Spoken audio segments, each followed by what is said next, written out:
Hadhrat Kab's, Radiyallahu anhu, failure to join the Tabuk expedition.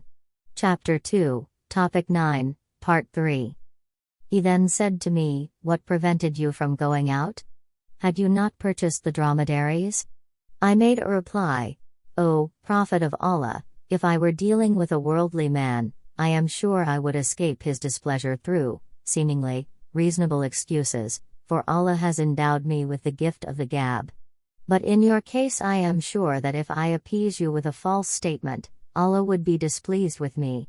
And, on the other hand, I am sure that if I displease you by confessing the simple truth, then Allah would very soon blow away your displeasure. I, therefore, make bold to speak the very truth. By Allah, I had no excuse at all. I had never been so well-to-do as I was at that time." The Prophet, sallallahu alaihi wasallam, remarked, "He is speaking the truth." He then said to me, "You go away, Allah will decide about you."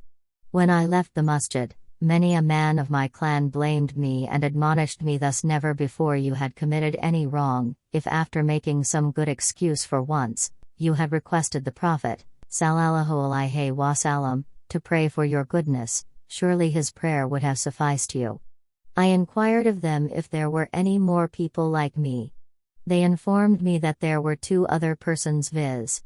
Hilal bin Umayyah and Murara bin Rabi, who also had admitted their faults like me and received the same reply from the Prophet, sallallahu alaihi wasallam. I knew that both of them were very good Muslims and had participated in the campaign of Badr.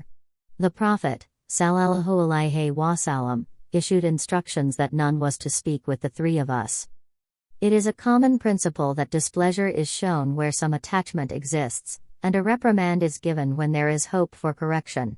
A reprimand to an incorrigible person would be a futile effort. Ka'b, radiyallahu anhu, continues, "Under the instructions of the Prophet, sallallahu alaihi wasallam, the Sahaba completely boycotted us. Nobody was prepared to mix with or even speak to us. It seemed as if I was living in a strange land altogether. My own birthplace looked like a foreign locality and my bosom friends behaved like strangers.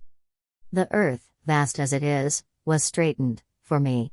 The thing that worried me most was that, if I died in this condition, the Prophet, sallallahu alaihi wasallam, would not lead my funeral prayer, and if the Prophet, sallallahu alaihi wasallam, died in the meantime, I would be doomed forever, with none to talk to me and with none to pray at my funeral."